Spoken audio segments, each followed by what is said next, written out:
young, whenever it's raining, we are happy because it's an opportunity for you to bath inside. But today, we've realized there's more to raining than just bathing in it. Assalamu alaikum wa rahmatullahi wa barakatuh, everyone. I welcome you all once again. And today, I stepped out and I realized it was dribbling and I was happy. I thought it was going to rain, but unfortunately it couldn't. There are some 5 things that I want to say. They are the best times for making dua, and we should take opportunity of these times whenever it comes our way. And almost in every blessed day, we get to witness at least 1 or 2 of these blessed times, best times for making dua. And it is best whenever we want to make dua that you proceed your dua with some good deeds or good actions. Let's say you finish reciting the Quran, you finish praying some nawafil, you finish prayers. All these are best time for making dua. After giving some sadaqah, or you make the intention, then you give your sadaqah.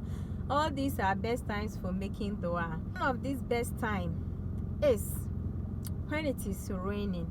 When it is raining, is Allah's rahmah, is Allah's mercy that He is pouring on us, and it is a best opportunity. It's a good time for you to make dua. Tell Him whatever is in your heart, whatever is bothering you. You know, even we as human beings, okay, let me put it this way. First thing, before you make dua, make a constant decision. Make a constant assurance that this dua that I'm going to make, already it has been accepted. The dua has been accepted. This is constant. It's like working on mathematics. There are some questions or there are some topics that have like a constant formula that you just have to put in your figures in and work your way around it. That's how dua is.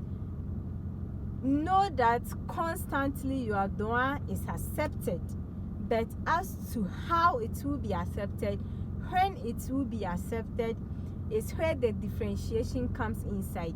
You make dua today, you might not get the results you are looking for today, maybe 10 years to come, or maybe it's your kids that will benefit from that dua, or maybe it's your generation that will benefit from that dua. Or you make it today, then instantly you get the results. That one too is there. Or maybe you ask for A, but Allah knows that A is not good for you, my servant. So indirectly He gives you B, which is best for you.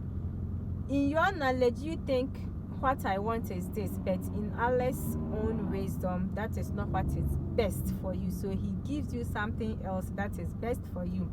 So first of all, know that your dua has been accepted.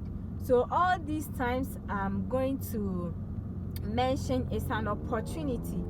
Is one of the best times that have been recommended that you should make your dua. It's like an arrow that does not miss its target. So raining is 1. Then 2, it's midnight, tahajjud time. Yes, tahajjud time. Yes, the last night before Fajr time is also a best time for making dua.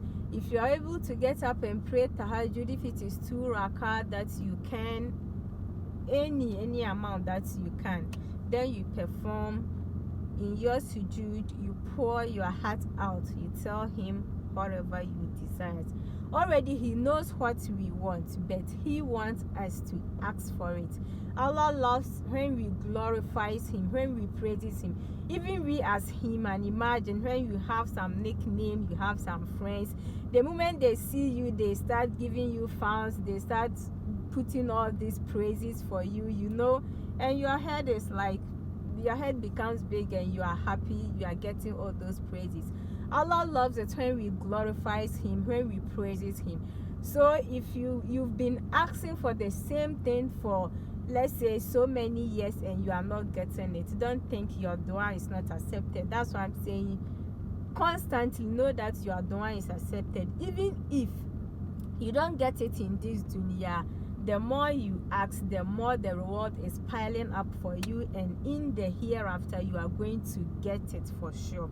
So glorify him. He loves you. Glorify him, giving him praises, all those zikrs that we do, subhanallah walhamdulillah, la ilaha illallah. He loves it. He loves to hear them. So he allow you to praise him as much as he wants, as much as you can do. Then the second time is on Yawmul Jum'ah, a beautiful day, a blessed day in and out of itself.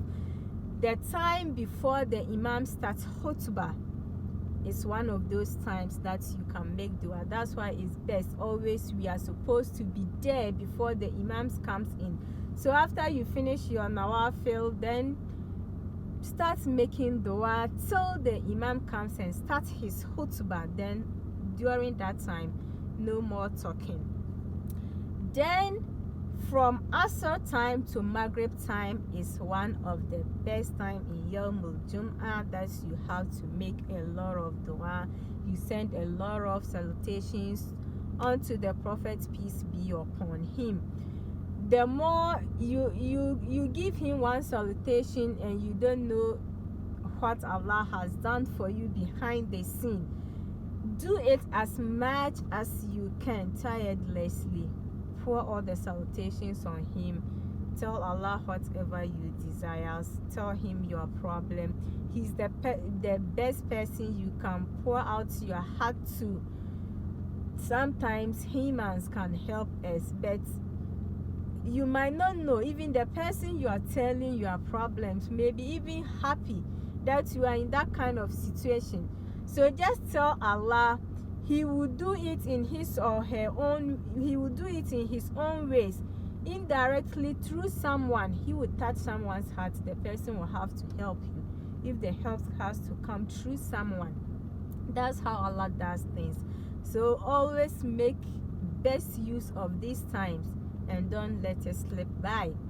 After Yawmul Jum'ah, that is during fasting, when you fast, the time that you're about to break your fast is also a good opportunity. Don't just drink water and you think I fasted for the day and I'm done. No, make use of the time. Tell Allah something. He knows what is inside our hearts, but he said what? Ask him for it. So ask him for it. Ask him and don't think I've asked and it's not given. It will be given and it shall be given. So ask him. That's also one of the best times for making dua. The last one that I want to talk about is between azan and iqama.